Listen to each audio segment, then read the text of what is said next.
Welcome back to Aahi-ventures, the channel where a tiny human being shows the rest of us how it's done. This is a part of our Iceland vlog. And Iceland with a toddler was one of the wildest, most chaotic experiences of our lives. We hiked canyon trails, stood behind waterfalls, rode a boat through a glacier lagoon, and stopped every 20 minutes because Aahi spotted a sheep or a horse. Iceland has more sheep than people, by the way, and she took that as a personal invitation. And somewhere in between all of that, a little girl accidentally inspired a family we had first met at Toronto airport to be a little braver at a waterfall. I cannot wait to tell you that story. Today, I'm counting down the top 10 must-visit places in southern Iceland with a toddler. Coming in at number 10 is Kirkjugólf, which translates to the church floor, and that name makes total sense the moment you see it. This is a natural formation of hexagonal basalt columns, eroded and shaped over thousands of years. It looks like someone laid a perfect stone floor right in the middle of an Icelandic meadow. No church was ever here, by the way, but it's easy to see why early settlers thought one must have been. For toddlers, this place is a dream. It's flat, it's safe, there's nothing to fall into. And Aahi just ran and ran and ran some more. She definitely had no idea she was walking on 9,000-year-old lava.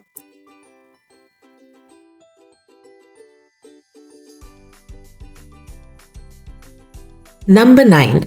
And if there is one place in Iceland that makes you feel like you have landed on another planet, it's the Eldhraun lava fields. This entire landscape was created by a single volcanic eruption in 1783, one of the largest lava flows in recorded history. And today, it's completely carpeted in the softest, most vivid green moss. Don't touch it though, it takes centuries to grow.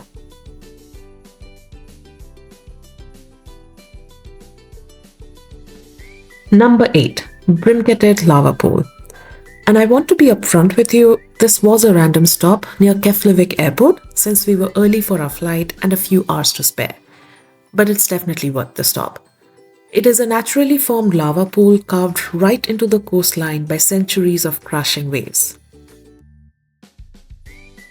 Number 7. And this is the one that stopped us all in our tracks. Fjaðrárgljúfur Canyon. And yes, we butchered that pronunciation the entire trip. The bedrock here is about 2 million years old, but the canyon itself was carved roughly 9,000 years ago by glacial meltwater. And it is a pretty dramatic landscape. A winding river snakes through these towering basalt walls, and from the top of the trail, the view just goes on forever. Now, a real talk moment for toddler parents. The trail involves some uphill walking on a gravel path. We brought the stroller, which required some creative maneuvering, and Aahi was completely unbothered because she was asleep in the stroller for the most of it.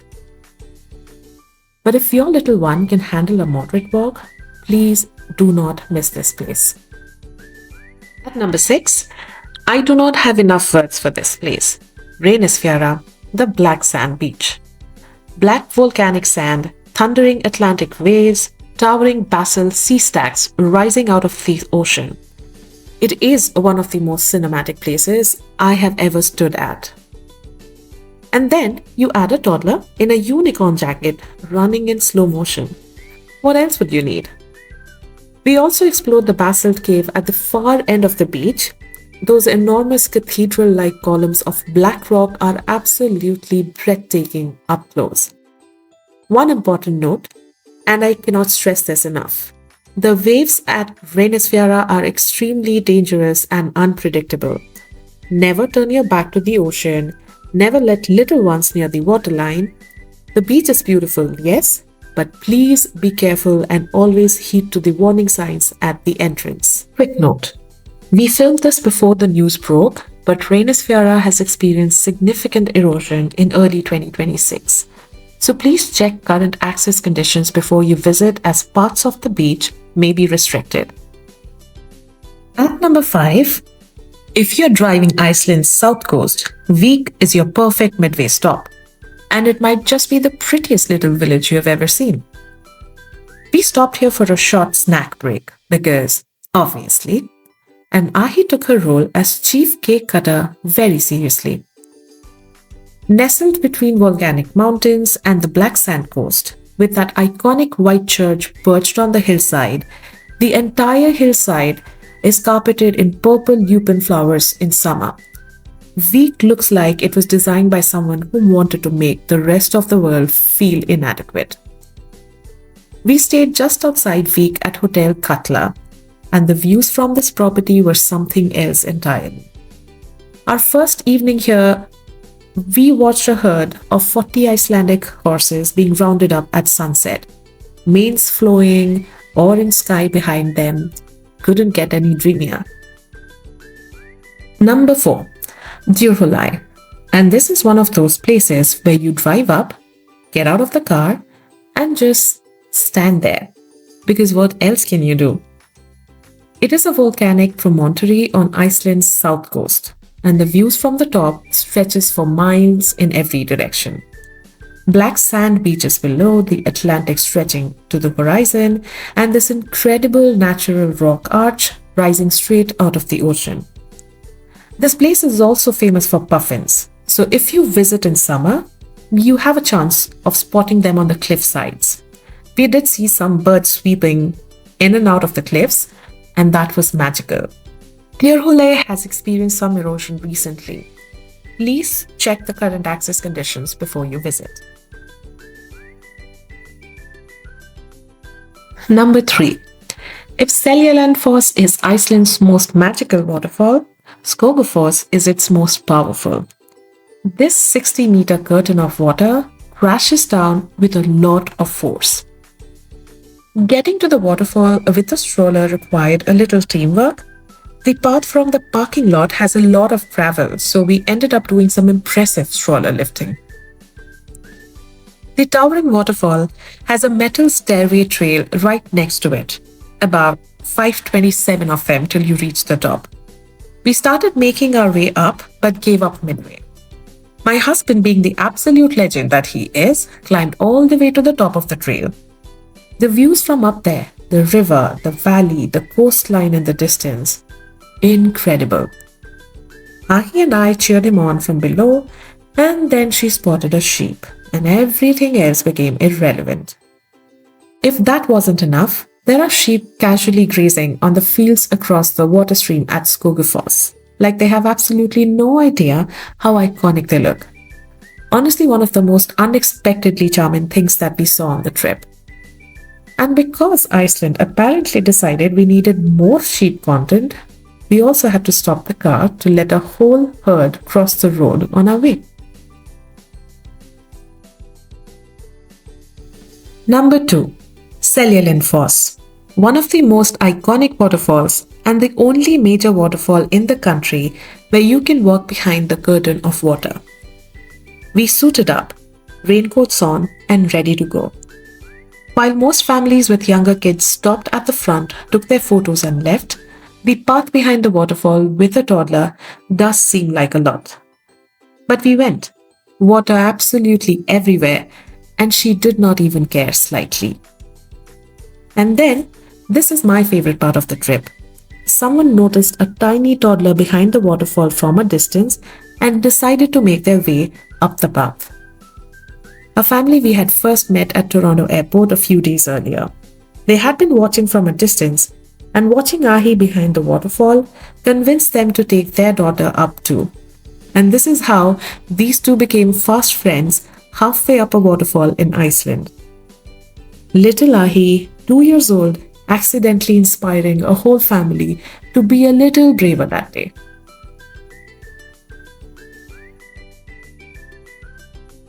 And before we go to our number 1 pick, I wanted to give you a little sneak peek into our final stay at Iceland, the Hali Country Inn.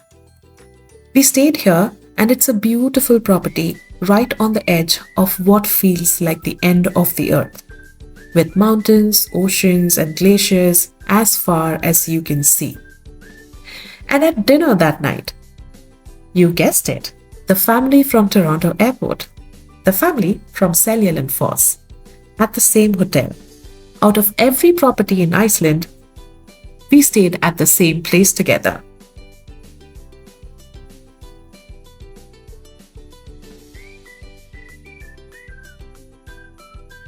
And our number one pick, an absolute must visit, is Jökulsárlón, the Glacier Lagoon. I don't have words that do this place justice. It is a vast lagoon filled with icebergs that have broken off from the Vatnajökull Glacier, one of Europe's largest. Floating silently towards the sea, you see blue, white, black ice, at times seals swimming between the bergs as well. Every single direction you look is a postcard, and no photo, no video does it even the slightest bit of justice. We did the boat tour and I cannot recommend it highly enough. The amphibious boat drives right into the water and takes you among the icebergs. We spotted kayakers too. Our guide was incredible, explaining how the glacier carves, how the ice flows into the ocean, how this entire landscape is changing because of climate change. And then she handed Aahi a piece of 1,000-year-old glacier ice, the purest, cleanest ice in the world. And our 2-year-old held a piece of an ancient glacier in her tiny hands and licked it. That moment right there is why we travel. That right there is Aahi-ventures. Before I wrap up, a few honorable mentions that didn't make the top 10 but absolutely deserve a spot. Fjaðrárgljúfur Waterfall, a gorgeous quick stop with beautiful cascading rapids, not loads for toddlers to do, but a stunning 5-minute photo break. Seljalandsfoss, we almost missed this one, and we were driving past when we noticed this hidden gem. It is a cute hidden waterfall that is worth the detour, and it is located very close to Kirkjugólf.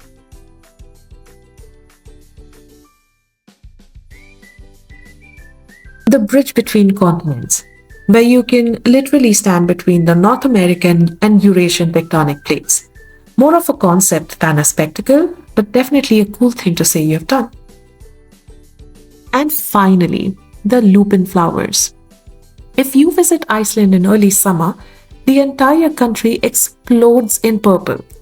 It lines every road, every hillside. We loved it, Aahi loved it. She was convinced that every single lupin field needed a personal introduction. We stopped to look at the flowers so many times on this trip. It was an absolute delight. Lupins would be Iceland's summer dress code.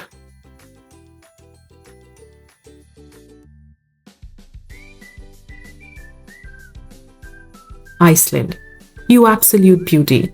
You exceeded every single expectation. You were wild and dramatic, unpredictable and breathtaking. And you were the perfect backdrop for Aahi's biggest adventure yet. And if you ask me, what did Aahi learn from you? I think she learned that ice tastes amazing, that every sheep deserves a wave, that flowers are worth stopping for, and that the biggest adventures are the ones you walk straight into without any hesitation.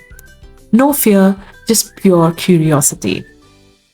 She hiked, she ran, she napped, she chatted, and she made a best friend at a waterfall. If you are thinking about taking your toddler to Iceland, do it.